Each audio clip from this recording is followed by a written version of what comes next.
الموضوع ديالنا اليوم هو المظهر. وي هاد الكلام هذا خطير جدا. المظهر ديالك خصو ضروري يخلي واحد الصوره نمطيه جيده عند الناس اللي كيعرفوك، الناس اللي معاك في الخدمه والناس اللي دايرين بيك. واش المظهر ديالي غادي يزيدني في الكاريزما ديالي؟ اييه، المظهر ديالك غادي يزيد في الكاريزما ديالك، غادي يخليك ترقى في خدمتك ويخلي الناس يحترموك اكثر.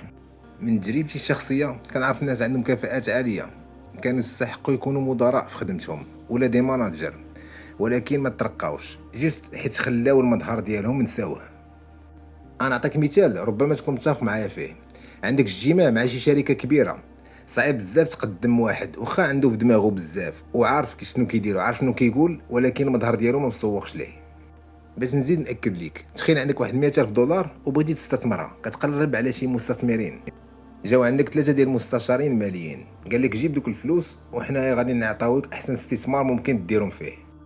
جا عندك المستشار الاول ضارب شورت تيشيرت وشي طنقه وشي تاتواج. جا عندك الثاني لابس سروال وشي تيشيرت ولا شوميز، عنده لحيه كبيره ما مشطهاش ودير دي تريس، قميصته مكمشه، وجهو ربما ما غاسلوش مزيان، وقال لك انا مستشار مالي غادي نستثمر لك هاد الاموال ديالك.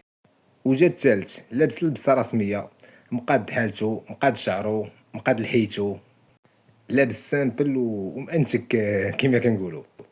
وجاو عطاك نفس الخطه ونفس لامارج نفس الرباح اللي عطاوك دوك الجوج الاخرين قبل منه. شكون اللي كنتي غادي تعزل فيهم؟ كنظن بدون شك كنتي غادي تعزل الثالث. ولكن علاش؟ على المظهر. عندهم نفس الخطه نفس كل شيء، ولكن ماشي نفس المظهر. انت تقتي في المظهر الثالث، بروبوزاو عليك نفس الارباح نفس الخطه تقريبا نفس الوقت وكل شيء، ولكن تقتي في الشخص الثالث حيت هو اللي جاك بروفيسيونيل، هو اللي المظهر ديالو تقتي فيه.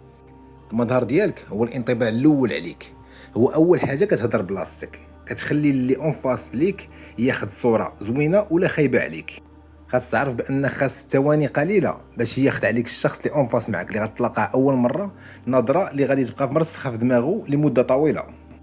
مثلا لي ستار ديال هوليوود ولا اللعابه ديال الكره اللي مشهورين كيخدموا على المظهر ديالهم بواحد الطريقه عاليه جدا.